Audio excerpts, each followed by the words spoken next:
之後咧，我 keep 住咧食咗2個月，然之後咧就去做 body check 啦，就見到我三高嘅指數本來超標咧，而家已經咧跌翻到好靚仔啦。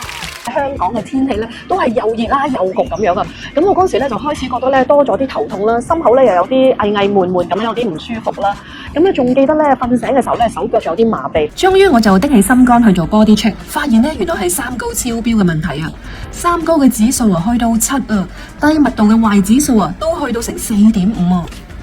可能咧我真係食得太多肥膩嘢，血管入面嘅肥油咧真係越嚟越多啊！你睇我今餐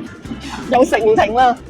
上咗年紀咧，血管開始咧就冇咁好彈性，加上咧我又唔係成日做運動啦，對心血管嘅風險咧係有所增加，仲有機會會塞啊，嚴重起上嚟仲會爆添啊！當時咧醫生係要我開始咧食控制㗎，但係我又聽人講過咧，如果一開始食就冇得停㗎。最後咧朋友咧就介紹咗我食呢隻嘅草肌活心丸，佢話咧食咗之後咧就可以咧降低我哋三高嘅壞指數㗎，咁我就立即試咗一排之後咧，我就覺得咧效果好好啦。我咧食咗2個星期啦，已經好明顯咧改善咗頭暈啦、心悸呢啲問題啦，瞓醒咧都冇再手腳麻痹啦。